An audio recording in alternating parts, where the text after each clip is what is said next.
Good morning, everyone. Thanks so much for joining us today. I'm going to be painting beautiful plump tomatoes on watercolor canvas. If you don't have any canvas, don't worry. You can paint these beautiful plump tomatoes and their sepals. I looked that word up for that green thing. You can paint that on watercolor paper and just listen in to the discussion about watercolor canvas and whether or not you would like to go get some and play on it later. I'm going to be talking about the pros and cons of watercolor canvas, and then we're going to be looking at ways to paint tomatoes. So even if you have watercolor paper with you today, you'll still get some benefit from listening about how to paint these beautiful tomatoes and making them look round and fat.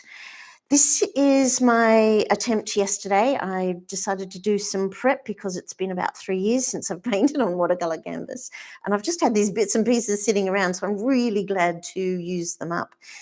So you can see it's a really big, ugly mess, and I can't even make that into a card, because it's a piece of soft, loose canvas. What do you do with that? Ugh, I don't know.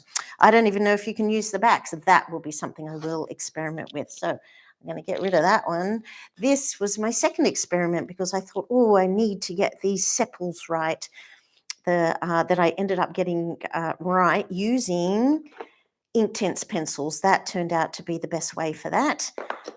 And my second attempt, though, was with masking fluid. So it takes masking fluid brilliantly. That's one of its advantages over cheap watercolor paper, is that you can see here I've masked in the sepals and the stalk, and it just comes off. In fact, I'd say that is a pro for watercolor canvas, in that the masking fluid comes off like an absolute dream. It's really, really easy to get off. So I'm going to finish that video to see how that works out. I don't know whether or not that's any good, but we'll see. And I'm in the middle of making a video about it. I did love what I did up the top there, and that was so simple. I just sprayed, added some cobalt and some of the beautiful reds I used, and did a bit of tipping. So that, if you love that background, that is a cinch to do on watercolor canvas. Okay. Here's the one that I thought was really successful. I really liked how I did create round shapes, and I managed to create the sepals at the same time, and I did it in a short period of time. The disadvantage to masking fluid is the time that it takes, and you've got to dry it and or allow it to dry, and that takes time, and then you don't get to finish the project in one go. But the use of these beautiful Inktense to create the sepals just solved the problem. If you don't have Inktense pencils, I'm going to bet that watercolor pencils would work really nicely as well. So this is what I'm going to be going for today. So I'm going to keep that one sitting there. These are the ways you can buy watercolor canvas. So you can buy it. That's still in the package. I bought this years ago. I went through a little phase, and this was one of the ones that I bought back then. So the brand is Geraldo di Pialo. It's nice quality. I love these deep edge frames, and here's the first biggest pro to watercolor canvas, and that is if you paint straight onto a stretched canvas, then when you're finished, all you've got to do is put a string on, and you do need to varnish it. That's why this varnish is there, so I can talk about that. You do need to varnish it because it's still watercolor, and it still will remove very easily, as all watercolor does need to be protected. But you can do that with a varnish. I don't actually recommend this particular matte wax varnish. It's not that it's not beautiful, it's just that it smells, and I get headaches really easily from terps and lots of certain paints that set off my headache. So this one I have to do outside. I do recommend it in terms of how easy it is to put on, but I'm pretty much never going to make a video on that because I go outside because of its smell. But it is a really beautiful product in terms of its finished look. So you can create your own watercolor canvas. This is a little pine board, and it's just wood, and then you coat it with watercolour ground if you want to turn it into a watercolour surface ready for painting. That's that one. I'll just carefully get rid of that canvas because I will use that one day. Here's the other way that you can buy it, and that's loose sheets. So that's what I'm painting on today. This is the cheapest way to buy it. I've got 2 left. It came in a pack of 10, and that's what this one here is. And I've found that the surface of these is exactly the same as the same brand, Araldo di Piallo, in whether it's a bound canvas, a stretched canvas, or a loose canvas. The loose canvas is really good for it. Liz Chatterton, another UK artist, uses canvas for watercolors using watercolor ground. Yes, excellent. And she's good too. That she's worth checking out. Liz Chatterton, very British. Love her accent. So you can buy it this way, and then exactly as Julie was saying, you can just get a canvas and coat it with watercolor ground. So this is Daniel Smith. I think there's only a couple of brands that make watercolor ground, and you just open it up and it's a lot like painting gesso. So this one has had 2 layers on it of watercolor ground, and it's just adding a surface that's a little bit gritty. It feels incredibly similar to that other white stuff I just mentioned a second ago. If you're going to do this method, you need to let it cure, which is why I'm not going to do this on camera today. But my top tip to you, especially if you end up like me and you do it one day and then a week goes by and you come back and you go, oh, is that my second layer, my first layer? Have I touched it? So my top tip here is I write myself a little pencil mark inside to tell me that I've done how many layers, and I've written there in pencil, which of course pencil writes brilliantly on wood, and I could attempt to remove it if I cared. And I've written down 1 times watercolor ground, 1 times watercolor ground, and then I know how many layers I'm up to. I think that lots of people are, thank you, Julie. I think lots of people are using watercolor ground, allowing it to cure, and they're doing 3 layers. I haven't done any experiments about whether 2 layers or 3 layers it works, but seems that generally the advice is 3 layers. So that's a fair bit of work versus buying one that is prepared. But this is going to be slightly cheaper than buying a watercolor canvas, because I did find that they were a little bit expensive. Okay, getting rid of that one for the moment very carefully, because I don't like to damage those stretched canvases. I'm going to talk for a moment about the absolute cons of watercolor canvas, and that is glazing. I absolutely love to glaze, and it makes it nigh on impossible to glaze over an existing colour. Once you've put a colour down, the watercolour canvas behaves a lot like Yupo, in that keeping that layer in place while you put another layer on top, which is what glazing is just impossible, because its best feature is that it removes. So I'm just going to show you how easy it is. This is yesterday's painting, and it doesn't matter how long or short it was that I'm just accessing my towel there. It doesn't matter how long or short the paint sat there, removing it is incredibly easy. Bit of tissue and I've got an instant highlight, and I could go further and do more. Just soften that little highlight a little bit. It's a little bit hard what I've done, I could use a different brush, I could try a little harder, but I just wanted to quickly show you that its incredibly forgiving nature. So watercolor canvas, if you feel like you often like to completely remove what you've done, you can do that on watercolor canvas. You'll have a heart of color left, but you can dramatically remove mistakes, as you can on Yupo as well. I was thinking that next week I'd follow up with Yupo, but I found that this is incredibly similar. If I get enough requests, I'll do a Yupo, but for now I'm going to move next week onto a different subject when I do another watercolor YouTube live session. Now, this is the goal that I'm going for. If you have any other suggestions about the pros and cons of watercolor canvas, I'd love to hear from you. I have used this on many surfaces, this watercolor ground. I've painted watercolor on big pieces of bark, and I just layered it with watercolor ground and then painted watercolor on top of the bark. They were beautiful, big pieces. And I didn't know back then about varnish, so I varnished them with a matte polymer. So that's another way that you could varnish it. You don't have to buy these, but geez, this is a superior product to trying to put a wet varnish over watercolor canvas. So I know that you could spray it first. These are things that you learn by doing. I'm going to move the watercolor ground out of the way. You can buy this in different colors, by the way, and you can buy a shimmery one, which is really beautiful, and I'm yet to explore that. And so I can get rid of my varnish as well, and slowly removing things. So stuff I've got here, there's a lot of lifting I found, so I'm going to be constantly using this sponge to be putting all the excess water on. I've got some real tomatoes in front of me.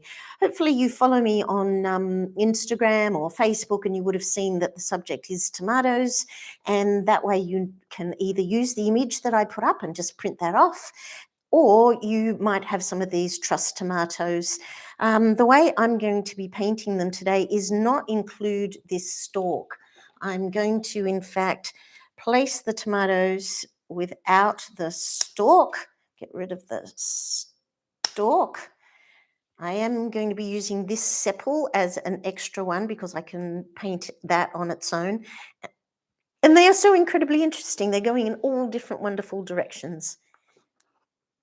This way I've got two tomatoes and I can move them around to suit the way that I'm going to paint them. So that one I put on slightly that angle, that one I did that angle, and that one that way. This was an imagined one because I actually only have two, and they've been sitting up here for about 3 days now, so they really need to be eaten today, and they're so beautiful to eat at the moment. Okay, I'm going to get out my palette and I'm going to talk about my colours. And I've got a spray bottle that's going to be really useful. I've got a pencil because I am going to draw it on today. And I've got 3 reds, and I've listed the names in the comments in case you want to look exactly at which colours they are. I'm just putting them into position on my palette, and I'm just going to show you my palette. There, that's better. Quinacridone Rose, Quinacridone Scarlet. Thanks, Julie. They do look yummy. These 2 quinacridones, I love quinacridone anything because we know that they're going to be beautifully transparent. That actually isn't going to matter that much on watercolor canvas because I'm not going to be glazing. I'm going to be painting it all at once. I also have this really old tube of permanent alizarin crimson. So these 3 reds sit permanently on my palette, so I use them all the time. I'll just shift my camera so you can see that a touch more. There. So, oh, I've got them in the wrong spot. That's the scarlet. It's incredibly orange. This is Quinacridone Rose. That does go there. So, I love Quinacridone Rose. Very similar to Permanent Rose, which I think is that one. I'm nearly at the end of that and I didn't write down what it is. Anyway, this is where Permanent Alizarin Crimson lives on my palette. So these are all transparent, and this beautiful phthalo turquoise, which now lives permanently on my palette. And this is the position. See the little knobby bit on my palette there? This is a big ceramic palette. That's where a perfect green would sit. I used to have Viridian sitting there. I used to use that all the time, and I've been replacing that lately with phthalo turquoise. Again, it's an incredibly transparent color, and I'm finding from brand to brand that is incredibly consistently beautiful, whereas I find with Viridian a fair bit of variation from brand to brand. I don't know if that's what any of you guys have found as well. Thank you for giving me me those thumbs up. They really encourage me as I'm painting along. Here's my design. I'm going to change it a little bit because I'm painting it again, and I do that partly to just make it more interesting for myself. So I'm going to keep that in position. I've also got a piece of watercolor paper here. That's to just talk about the differences. If there's any questions that you've got, I'll be able to demonstrate that there. So I'd love if you ask any questions. I'd also love to know where you hail from. What suburb do you live in? And if you could write that in the comments, I would really love it. I'm going to get a watercolor canvas pad sheet. I'm assuming that this side is better, as in more coated with the watercolor ground than the other side. So I'm going to ensure that I paint on that side. That often applies, that rule of the upside often applies, just getting rid of that, to pads of watercolor paper, especially if they're a little cheaper or a little more economical.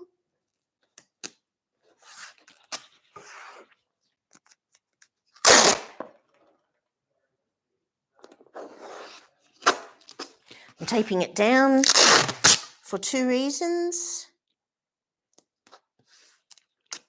It does buckle the tiniest bit, but really. Hey, Carolyn's from Peakhurst. Liz is Stanwell Park. Love Stanwell Park. And Julie is down in Victoria. There you go, wine country, absolutely. The Mornington Peninsula is an incredibly beautiful place that lots of Australians love to visit. I am going over and over that edge because on the first one, it completely and utterly went under. I'll just grab that one and show you. On the first and second one, so these were both taped down and they went straight under the tape. Get rid of that. This one was also taped down. I'm just going to make my camera, oh, there it focused by itself. And this was the second one with the masking fluid. And again, oh, Queensland, excellent. It went straight under the tape as well. There. Okay, so that I found a bit surprising. I really thought that the tape would just grab so beautifully. But I'm running my finger all around it there. I am going to draw straight on. You could spend a little bit of time thinking about your composition if you want to, but if it's your first go or your first go doing tomatoes or your first go on watercolor canvas, just jump in. And where the whales are having lots of fun, aren't they? Oh, that sounds cool. I'm going to jump in and but just take a moment, and I do it kind of with my hands, or I could do it with the tomatoes. Well, I have one there, and I did like the idea with this one where I put them on the same level. I played with levels in the other ones, and I found that that kind of grounded them nicely and made my shadows an absolute breeze. So I am going to put them on the same level. I'm going to move them up slightly though. I like this idea, there's a space there, so imagine there's one here as well. I like this idea of the space because this gives a lovely lead-in opportunity to put some shadowy colours over here, and that's pretty much what I did in this one, was leave space on that side, and I had that one go off. And I did try and vary them, so that one smaller, that one larger. I like that idea as well. So then I'm leading in, and then this one I made a similar size. So I could go small, large, and small again, though that might look a little odd. I could go small, larger, larger, but you know, you don't really get tomatoes that are overly you do, oh yeah, okay, that's not going to be a rule ever, is it, about food, fruit, especially if you grow stuff and discover. I made this one touch, and I made this one barely touch. Okay, there, that's what I'm going to do differently. Smaller, larger, I'm going to have a little break and then put the other one. It does kind of give this interest level to it when there's a break from one to the other. If they were little people and you had a group of two and a third person that's slightly apart, it can kind of tell a little story. And I love that idea that it's kind of telling a little story, that here's two friends and over here is an extra person. Are they going to meet the person? Are they going to be mean to the person? Are they going to ignore the person? Who cares? You get the point. I'm just using my round objects to tell a story. Okay, I'm going to move that one there. I'll keep this here in case you like this scenario, then you're very welcome to copy that. And it did bleed even under this one. So that's going to make me really, because that would be lovely if that's a beautiful edge. If I were to sell these at the markets, it would be really nice if I didn't have to put a mat board on them, if the tape just forms a lovely outline itself. Okay, tomatoes. I'm coming up about a quarter, not a third. You could go with the thirds, that's always lovely. And straight on. Now, the tomato is not overly round. That's going to be great if you're a beginner, because you can be thinking, well, it won't matter about my shape. They actually have slightly flattish bits to them. So don't be at all worried about a perfect circle. Now, I mentioned this one's going to be slightly bigger. And so apologies for you not being able to see it. I'm pressing lightly. And I'm going to make this one sit in front. And then it's got this kind of flat bit. I've got, these are going to be in line. And then this one will be over here.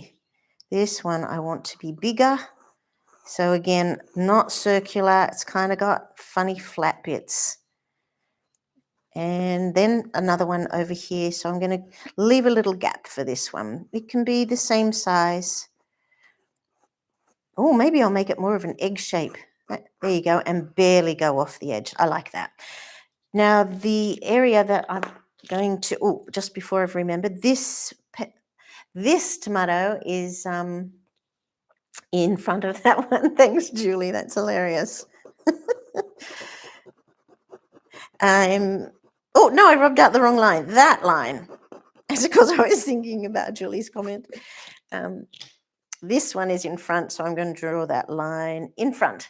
So very basic looking circles you can see, but they've all got a slight little difference. What I am going to spend a little bit of time on focusing is where the sepals are going to go. I hope you love the fact that I know that it's called a sepal, because of the first video I made on painting tomatoes, I just kept referring to it as the green thing. Now, if one sits over here, this one could be facing that way and this one could be facing that way. And that would tell a different story to if they're facing each other and being friends. Let's make them be friends. Let's make this, I'm just going to start with the center of where they're going to be pointing out of. So there's the little circle. I can draw that much more heavily because I'm going to be putting some Inktense pencils. If you don't have Inktense, watercolor pencils will work very nicely. And so would any sort of marker that you have. So one there, and then this tomato is going to be facing the same way. Again, I can draw it dark so you can see they're almost looking at each other. And this one, so they'll be looking at each other. And then this one could look to the sky. I'm not going to have it face away because that may lead interest off the edge of my painting. So maybe I'll just put it on the top, or maybe I put it like that and it faces. Yeah, it's unlikely to sit flat like that. So I'm just going to go a little above and there. Now, I could spend time carefully drawing the sepals as well, but I know lots of you know me, so I'm far more likely just to get going. So this is a yellow Inktense. It's called Sun Yellow. I've only got about 20 Inktense pencils. I bought them randomly on special, but I find that that's enough of certain types of things, like intense pencils that I use like once a month. So having 10 of them is more than enough.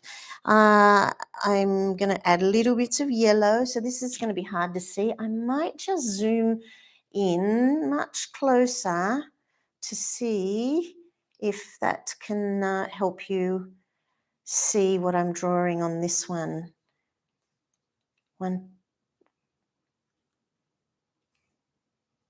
Yeah, I'm just waiting for it to focus.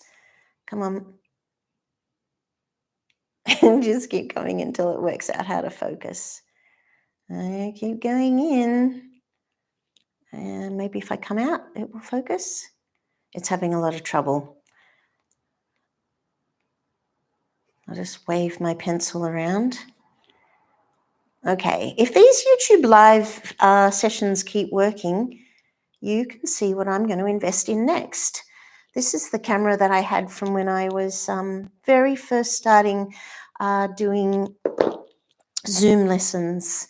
There, it focused. Yay, right. Now, these sepals come out like a star. So around that, I'm going to draw a little circle. That's hard to see in the yellow, but I'm doing it on yellow on purpose. So then I'll go to this one, give it a little yellow and give it a bit of a circle, and same over here, bit of yellow and then give it a bit of a circle. And that will remind me when I come to join them. I'm going to switch to these two greens. I've got two greens, leaf green and iron green. What a beautiful name. I'm going to go for the slightly lighter one. And these are like stars. So from this yellow, I'm going to go out, and I love the idea. See in this one here, I'll just move it so you can see it.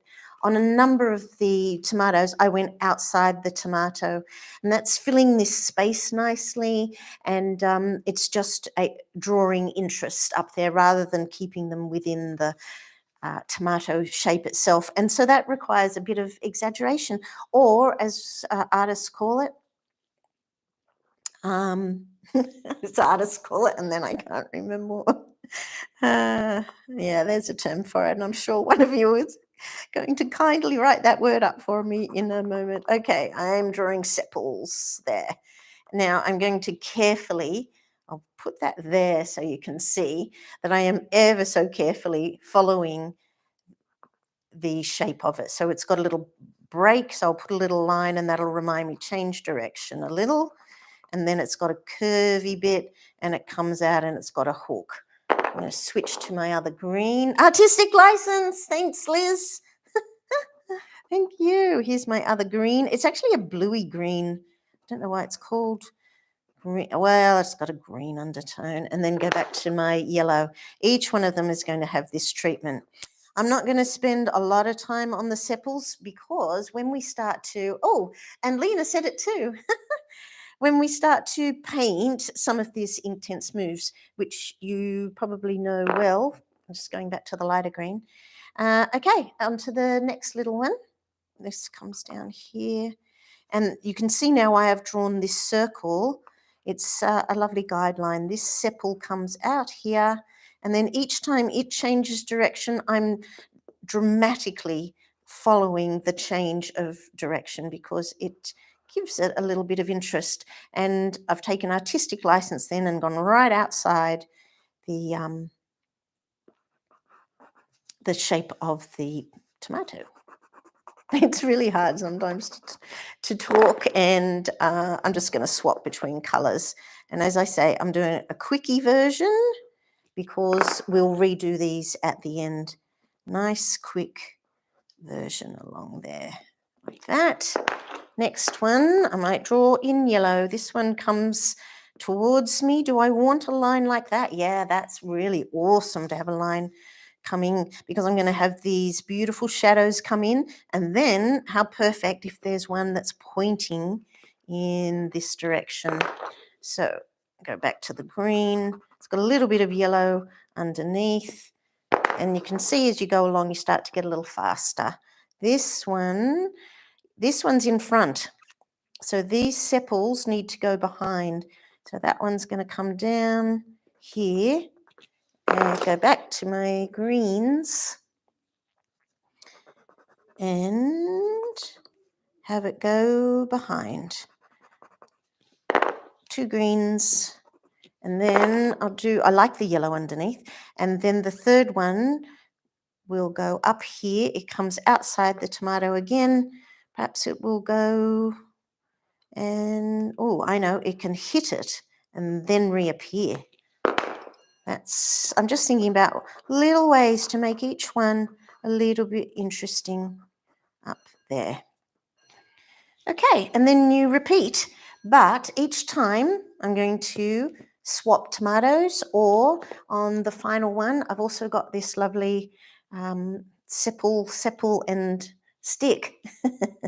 Could have looked up that name, but I didn't. All right, I'm up to trying very hard to ignore that. That is not part of this. I'm going to follow this one now. These are quite short, these sepals, so I'm going to exaggerate them dramatically. I love the idea that it comes right up here. So let's start with that one. Yellow underneath, up here, and then it does this dramatic turn and curve, and just fill in quickly with the yellow, thin at the end. And then I'm going to add some lovely green. It's quite possible that if I was to do this another time, which I often do with subjects, though not always, if I did it again, I might just experiment with yellow on its own, and maybe you don't need the green at this point. Who knows?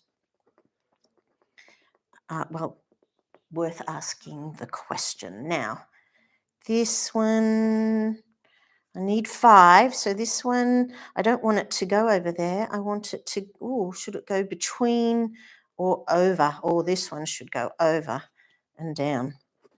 And then the yellow.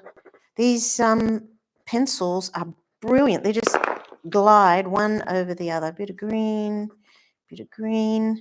and then I've got another one. I'm going back to my yellow while I decide. One comes out here, there. 1, 2, 3, and I need 4. I'm just thinking about, maybe that's a nice way to point to the next tomato.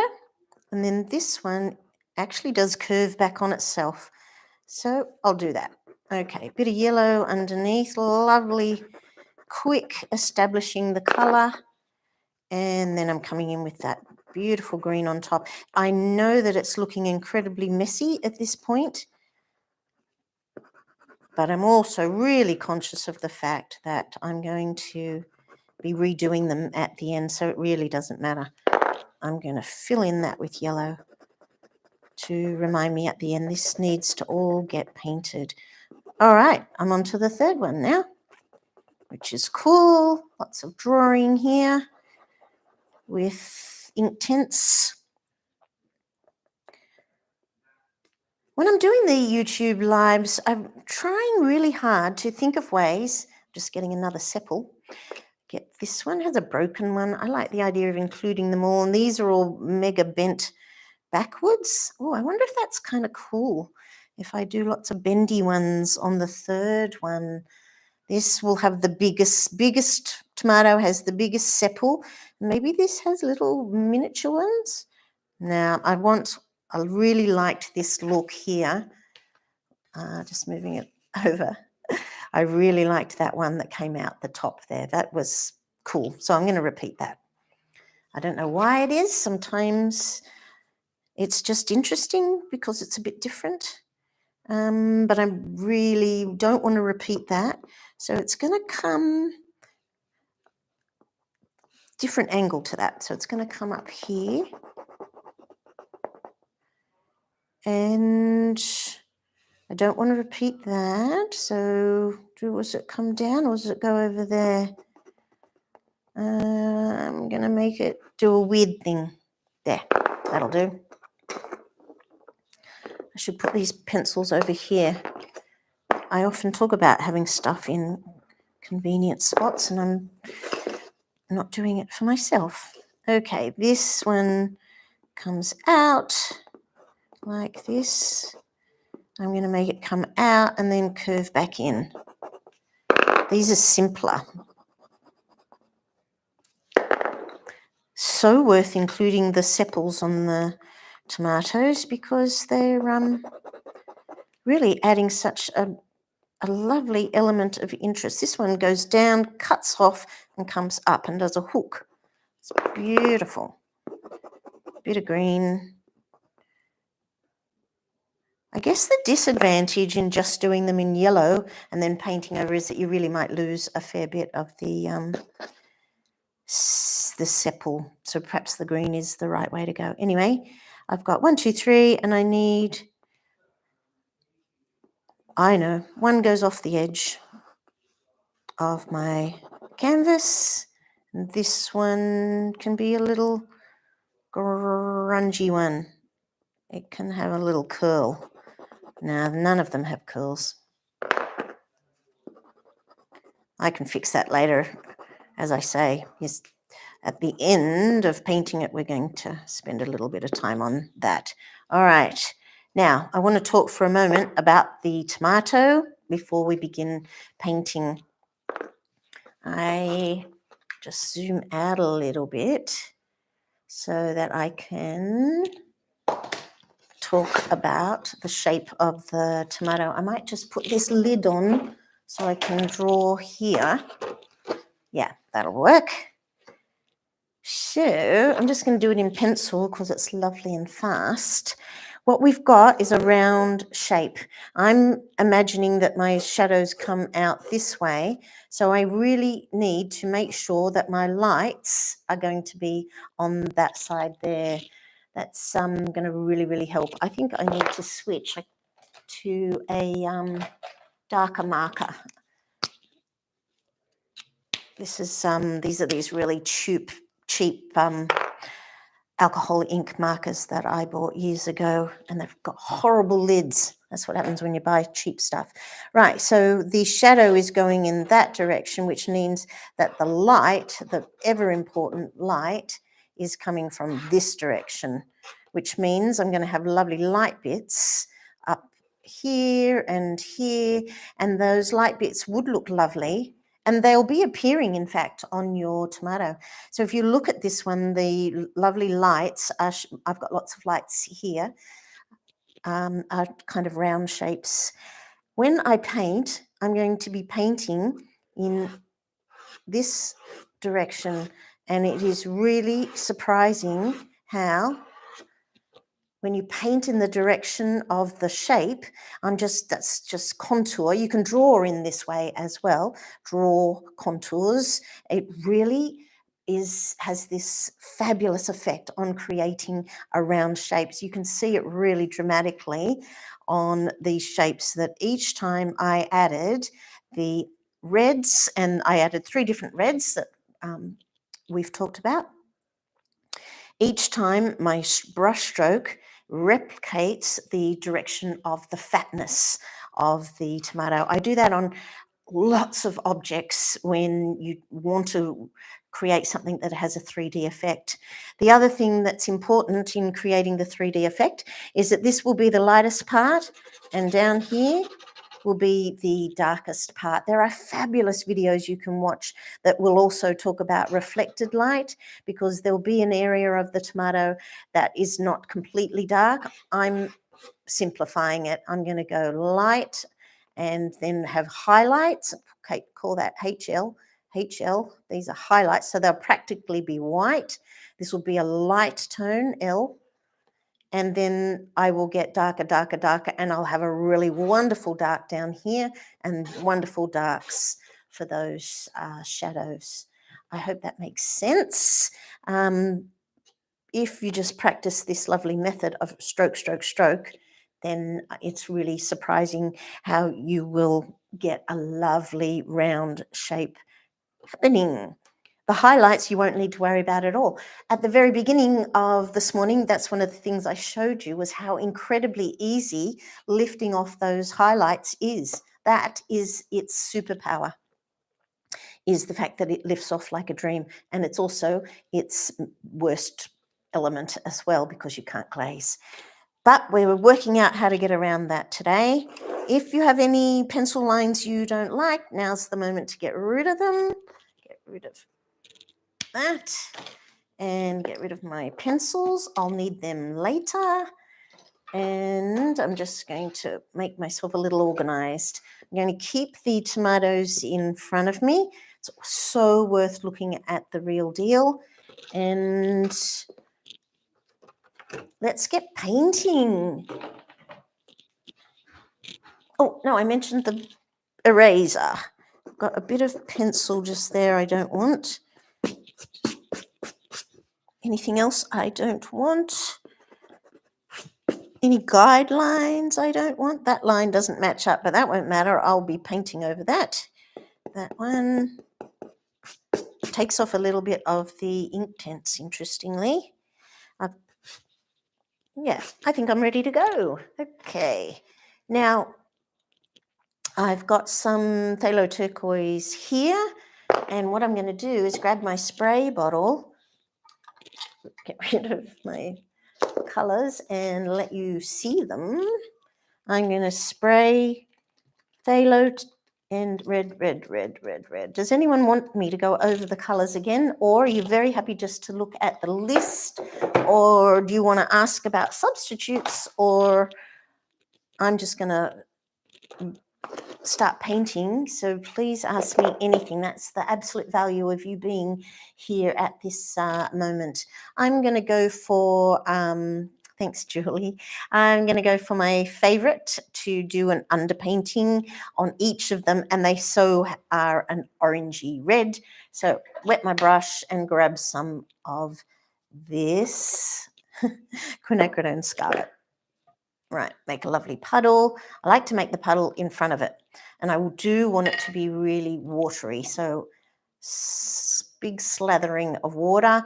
It's going to be a lovely light puddle of quinacridone scarlet. Okay, I'm just going to prepare the other colours.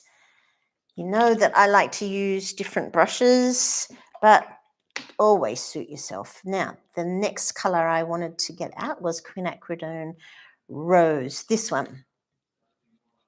I'm going to put that there. I won't care that they all mix at all. I'm going to put in a little bit of pink, dump that brush. I'm getting smaller over there, but in fact, I'm going to get a bigger one. And over here is alizarin crimson. And they're still nice and wet because I painted with them yesterday. So I'm just ensuring there are no lumps. And I think I'll make it a little more watery. So between those three beautiful colours, I'm going to get a fabulous looking green, a fabulous looking red. I was staring at the green when I said that. Now, phthalo turquoise, I'm just going to mix that up as well, just with this little brush. It wets like a dream. Here's phthalo turquoise. It is not even slightly a natural looking green, but we've already created the green here, so with pencils. So are you wondering why need green at all? And the answer is that I'm going to get rid of that brush, create a shadow color, add red and green, those two opposites on the color wheel, create beautiful grays that relate directly to the red that we're using. So look at that wonderfully that Liz says, would cad red be an okay substitute for the first colour? Absolutely, it is an orangey red. That would be the perfect pick for quinacridone scarlet. So cad red is not transparent, and as I mentioned, it doesn't matter that, that quinacridone scarlet is transparent because you can't glaze with it anyway. So yeah, perfect for your underpainting cad red instead of quinacridone scarlet. Okay, I've got a really loose bash of quinacridone scarlet, and I'm going to paint the, look, can you see the way it's balling up straight away? And I'm going straight over the pencil, and that's on purpose. That's why I experimented with lots of different ways, because I found That was brilliant. Now, this is where I'm going to start talking about the contours of the tomato. I'm painting in contour lines. I want round lines that are going to make it look like a round object. And I'm getting darker in my colours. I'm going to use that brush for the alizarin crimson down here. The alizarin crimson is it's a redder, darker version than quinacridone pink. It's quite wet, so it's mixing quite nicely. I'm okay with that. I'm going to grab that little bit of red and put some little detail under the sepal, and because that will make the sepal pop a little more. And then let's see if I can make the beautiful shadow colour just sit down there. So whether or not it sits or whether it just pushes other colours around is going to be completely to do with my viscosity. Is it as wet? Is it wetter? I'm going to put a little bit of dark over there as well. I wanted it, I mixed it hoping that it would be a little thicker than the other colours, and then it'll just sit there a little more. A little bit of shadow there around the sepal, a little bit of shadow, tiny little dots near the top and around the sepal. You can see I've lost a lot of that sepal, but don't worry at all. It's so much easier to be painting around, straight over it, than going around it. It's just too hard to go around it. Okay, it's looking a bit odd, so I'm going to go back into the, this is alizarin crimson. Go back into it and just push the purple back down. And I'm calling it purple, but it's a beautiful shade of dark, deep aubergine. Okay, how's that going? It's quite wet, so it's going to continue to move a little bit, but we're all here because we love watercolour, and so I'm going to allow some of that to happen. And while I'm allowing that to happen, I'm going to move to the next one. This is partly why I love using separate brushes, because when now I go back into my quinacridone Scarlet wash, it's the exact same tone. I haven't washed my brush in the meantime, and I really love that. Okay, you can see when it goes on, it balls up. So I'm just going to paint it on a few times and try and get it to stop doing that balling thing. This is very similar to what happens on Yupo, is that it resists you. And resists the, it doesn't resist you. You know what I mean? It resists the paint. Okay, go around, and I'm just going to go straight over the sepal. It just became impossible, I found, with the other. Oh, doing it just in yellow is quite lovely because the yellow is mixing. That might be a good case for just yellow on the sepals. Right, I'm painting around. I'm going to hit all those bits of pencil, go straight over the sepals. And at this connection point, they're going to bleed into each other, and I love that. Okay, now a little bit of that pink, and we're back into painting contours. Round, round, a little bit of pink over there, round, round. And switch into my dark, which is just that little bit thicker.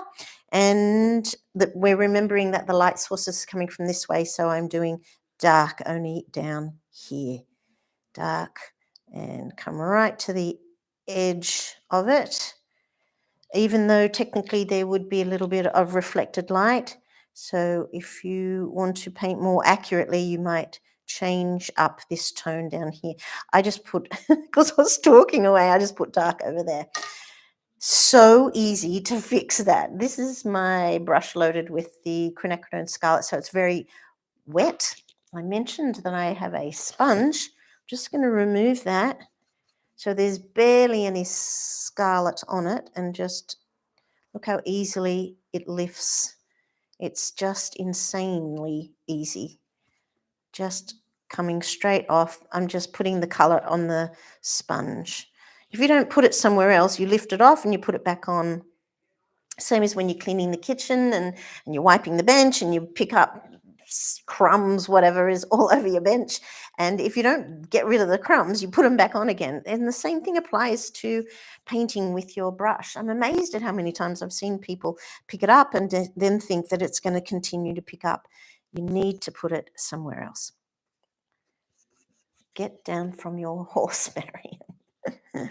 Right, so I've lost that beautiful colour. So I just put in the Cad Red again. See if I can put it in big strokes. Just see if I can. I think I'll put in a little bit of that pink. It's just pretty with the red and over the sepal. Okay, I've lost the alizarin down here. It's all purple. Putting in the alizarin, putting it back in really. And again, I'm doing contours. Contour, contour, the whole time, every stroke is contours.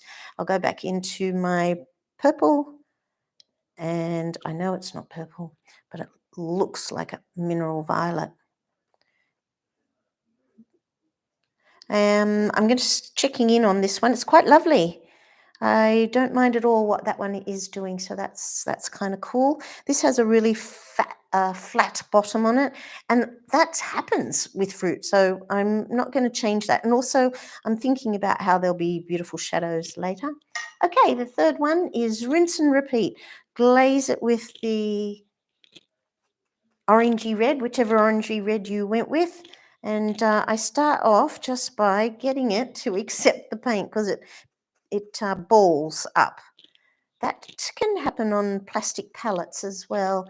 It's just resisting the moisture. I read something once that said that the reason why plastic palettes ball up is because they're coated in oil for transportation. And so I totally ruined a palette believing that piece of information by scrubbing it. And then there wasn't a beautiful surface anymore. Live and learn. Live and learn constantly. Pink up the top. More pink. Yep, loving that yellow moving into it. My pink and my alizarin are totally just all mixing here now. So I don't really have any alizarin left. But the beauty of having some over there is that I can dip straight into the little well that has my alizarin. Go around and then go in for my lovely dark. There. And that beautiful dark can go back under the sepal, and here under the sepal. And I'm just going to adjust little things. And might need to adjust a little bit. This red is really beautiful. So that's the alizarin. That one here needs that beautiful intense. It's got a little bit of the orangey red there, but I want that intensity, particularly because up here at the moment I can see the canvas, and that's not what I want. So I'm intensifying the red. I don't mind the substrate that I'm working on to come through, but I never want it to look that way. Julie says, a principal I worked under always told us that he believed we were all lifelong learners. Oh, isn't that the truth? Because sometimes you get older and you think one of the advantages in getting older, I'm just going to grab more alizarin.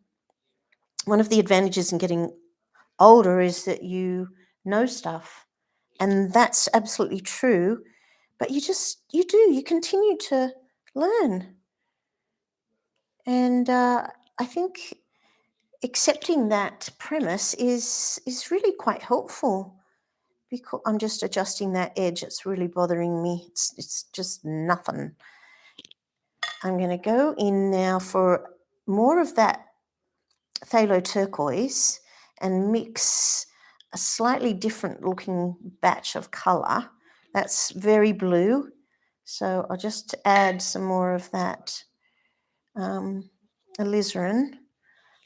Just get rid of that. I've just realised I've got a brush floating in my water, which is really bad for watercolour brushes. Okay, this has got a much more blue base in it. So phthalo turquoise has obviously has a blue base in it. And I'm going to put in some darker bits on the edge of this tomato. If I'm lucky, that's going to make it come forward a little. Then I'm going to put it down here on this lovely edge. And each time I'm adding colour away from the light source. I'm imagining a light source up here, and therefore these darks are, oh, big dash there needed. And this has lost its darks as well. So I'm just going back in.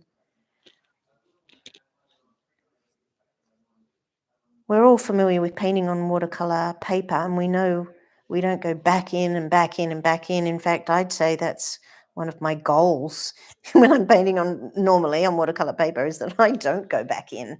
I love the idea that you put it down and you leave it there. Oh, that dash was beautiful. I'm going to give this one, but not in the same spot. Let's give it here. It's very loose, and this edge is looking very odd as well. So maybe it needs some more of the orangey red, which for me is quinacridone scarlet. And over here, I've got a more intense version. So I'm just going to get a thicker version and add it. Oh, that's better. And again, I'm painting over the sepals. They definitely have an orange base to them. It needed that thicker orangey red. Now that's much better. I haven't done the highlights yet. We've got the highlights to take off, and that is just so easy. And it'll be near the end. And, oh, that lovely orange. I'm going to add some more. Maybe here and here. I'm trying to go in and out quite quickly. Maybe here, maybe there. It's lovely and wet, but a really quite a lovely consistency, so that the paint is moving at this glacial pace, and it's beautiful. Okay, that's bothering me now. I'm going to put a bit of red into it. I feel a lot like I'm painting in acrylics sometimes on this canvas. It's not doing, watercolor beautiful things. But anyway, lots of people love it. I shouldn't go too crap on it. Okay, time for the shadows. This is just wonderfully fun. Water. I'm just putting in a big dollop there. I'm going to allow this to move, and I'm going to allow this one to move. So I'm put on some water first. Actually, that was a touch too much. And then I'm going to grab the bottom of each of those tomatoes and let it move by itself. And that's just pretty. So the color on the bottom is this beautiful, it's like a bluish aubergine. I think I might add a little more of my turquoise, phthalo turquoise, and put in shadows. It's a beautiful color with it. That is phthalo turquoise mixed with alizarin crimson, and it's such a surprising color. It wasn't moving as quickly as I'd like, so I'm inventing shadows now. That one would probably come down, and I don't actually have it there to see how that would behave. So worth setting up a real still life if you're interested in that. And now, down the very bottom, I'm going to just drag water because I want it to be looser. And I'm going to loosen, just put water there and release that one. It's like release the kraken, and it travels that way. The other thing that I did on this one that I just loved was this incredibly light splatter while it's in this wet state, and it's splattered up. I'll just move that a little closer if you can see the little dotty bits. And I did that in a matter of seconds. So I think I'm ready. I'm going to spray lightly and just get the red to move a little. I'm just going to zoom in on that so you can see if you like that look. Bit high, the other way. All right. They're looking like berries at the moment, but that's kind of okay. If they end up looking like a round fruit, I'm happy. If the colour isn't fully telling the story and it ends up looking like a bunch of berries, I really don't mind. But I love this red splatter. I really, really do. Now, I need this to dry so that I can redo my pencil. I need to put in some highlights, and I'm just going to attempt the highlight now. I'll get a small round brush. I'm just getting rid of that brush and get a small round brush because I do like the idea of a small. Julie says she loves splatter. Me too. So I've got my sponge here, remembering that my light source is coming this way. So it's going to hit this one there. So bit of a, I kind of wanted a nice curve. They're not too long though. When you look at the real tomato, they're short because it's a little bit lumpy. Okay, wash that off, dry it off, turn it back to a damp brush, and it's very tempting to just do it in the same, but I'm going to try and make it a little different. So this time I'm going to suck up and make a rounder one. Suck it up, make a rounder one.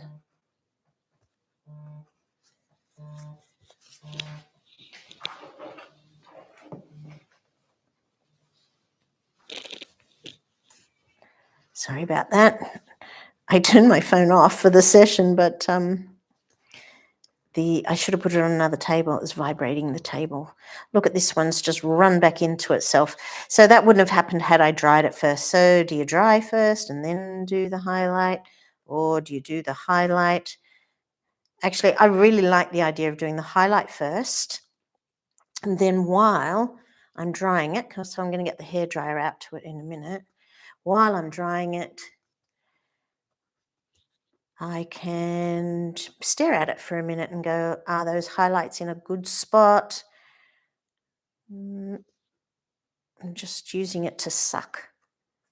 And it definitely has round. I'm struggling to do round ones. Maybe I should be tilting my brush a little more.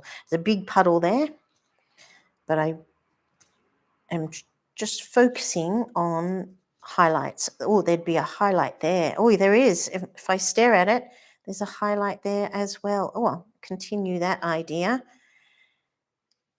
I love to tell people to stare at the object, but I need to follow my own advice sometimes.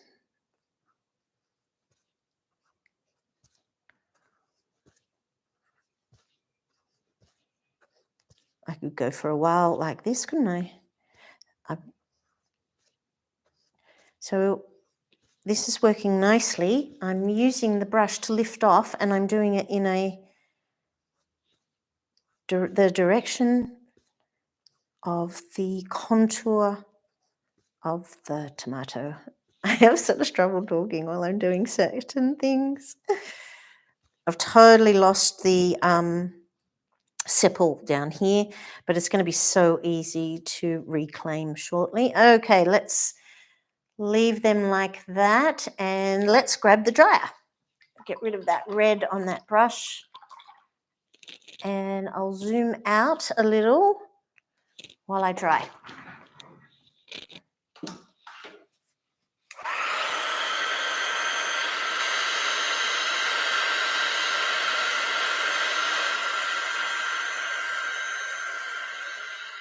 I'm just moving that around for fun. I don't need that to dry in order to do the sepals, but I thought I just might create a lovely effect. Big batch of water over there.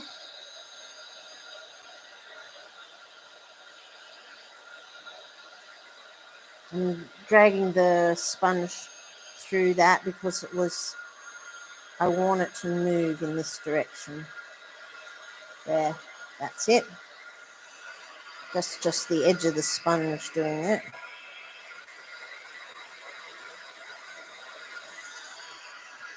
those, one of the things I am loving about the watercolor canvas are those beautiful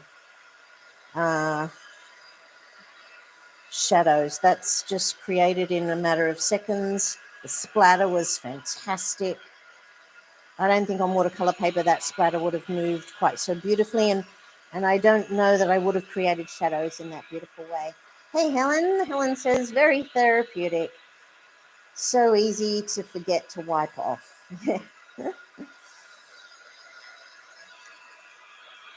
Oh, I really appreciate you pressing that like button. I can't tell you how much difference that makes to me. It gives me like a little lift and it makes me want to do it again. Nearly dry. Nearly dry. Okay. We're into the home stretch now. We've got that tiny little bit left to do. And I'm going to bring back the pencils. I chose 3 and I have remained the whole time in a limited palette. I had 3 reds and 1 green, so I had 4 colours over there, those 4 colours. And then I've got pencils that are green and yellow. So 3 reds, 1 green, and there is a little bit of yellow. And that totally makes sense because that quinacridone scarlet is an orangey colour. So that's all cool. Now, just you can draw straight over the top. I'm going to re-establish. That's going to get you. I'm going to use my sponge because the yellow is about to get dirty. Put the spongy, put the any muck it picks up over there. The yellow cuts right through. It's really a beautiful quality pencil. I reckon it's one of the best things that it does. That one I wanted to look like it was coming up there. I don't know if I've achieved that. I've totally lost this sepal. 1, 2, 3. And I don't remember what I was doing. Oh, yeah, I had one going over there, didn't I?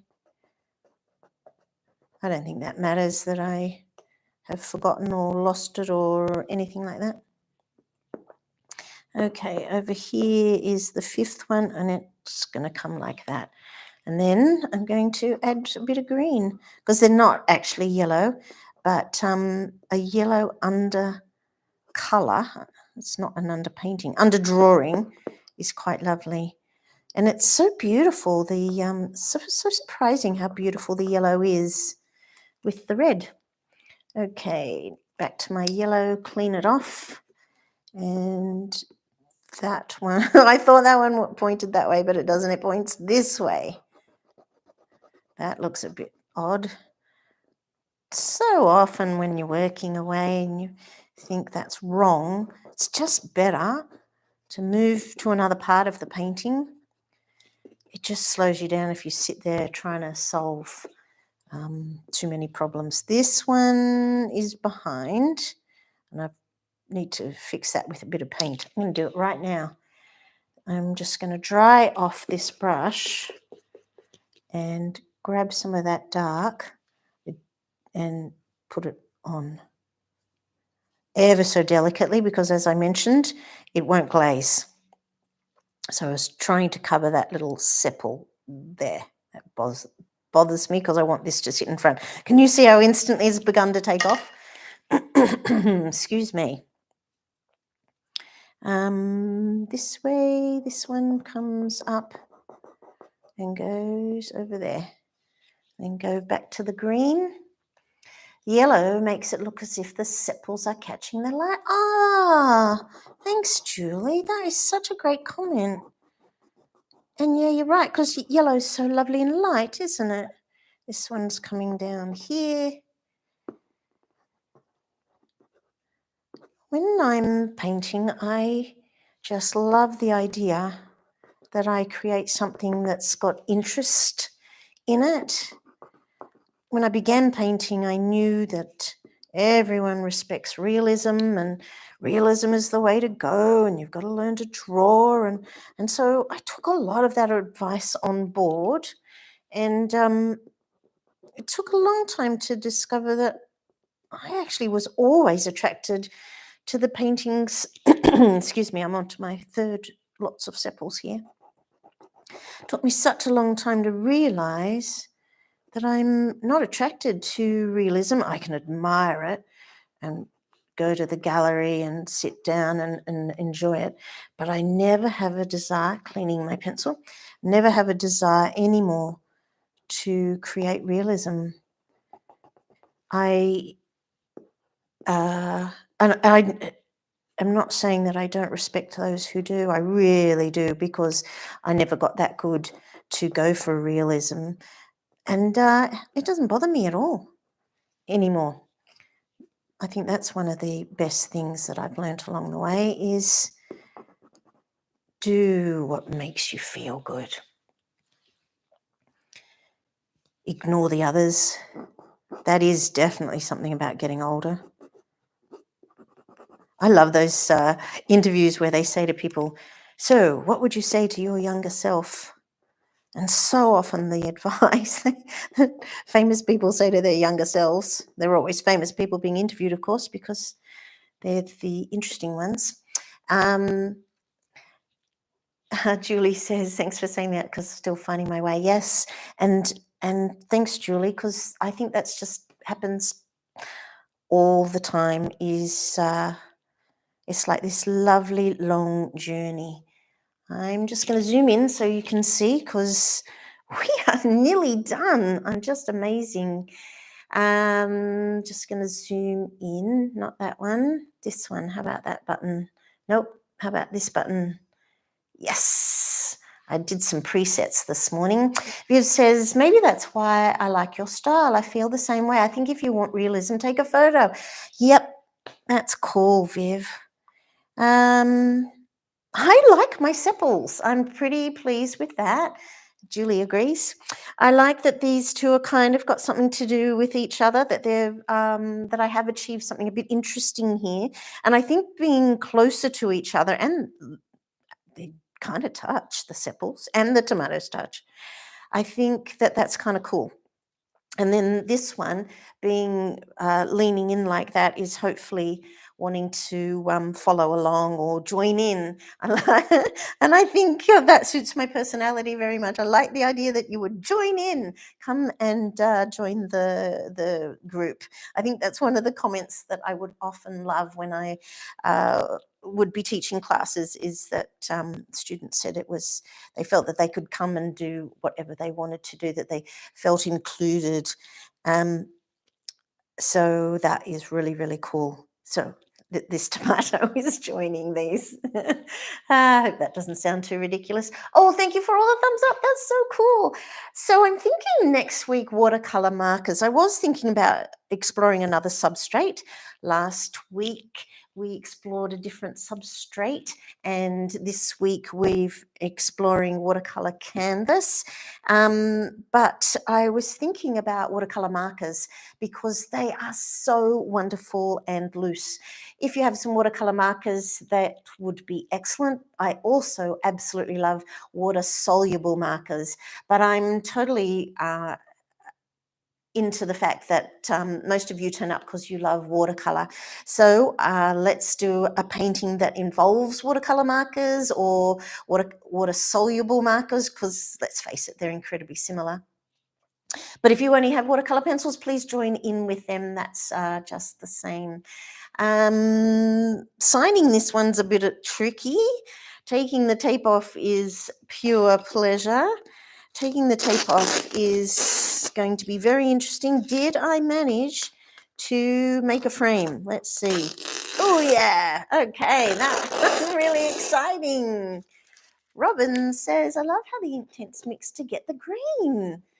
And you're watching live for the first time. Welcome, Robin. Oh, look.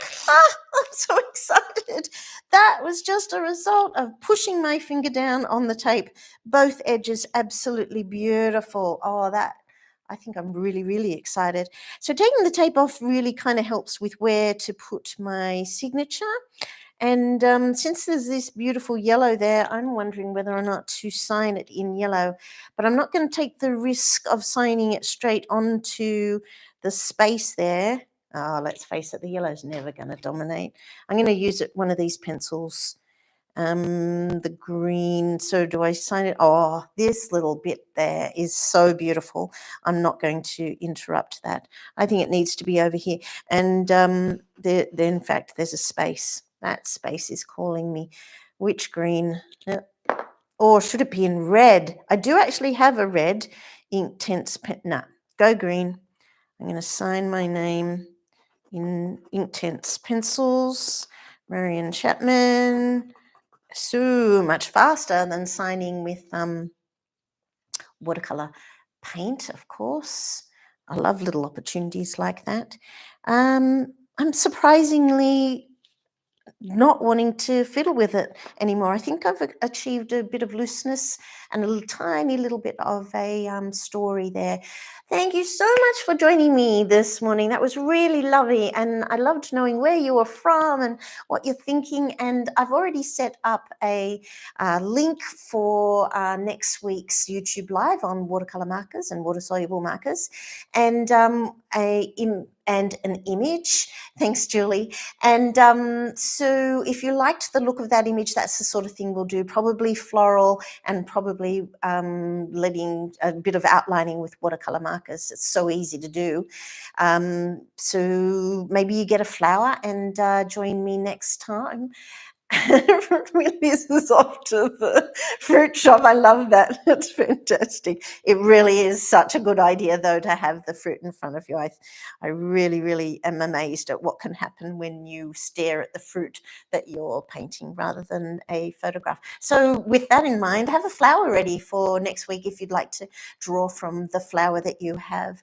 We'll start off with some continuous line drawings, because I love what that does to your brain in terms of getting you to go loose. Thank you so much, guys. I hope to see you all next week as well. Bye.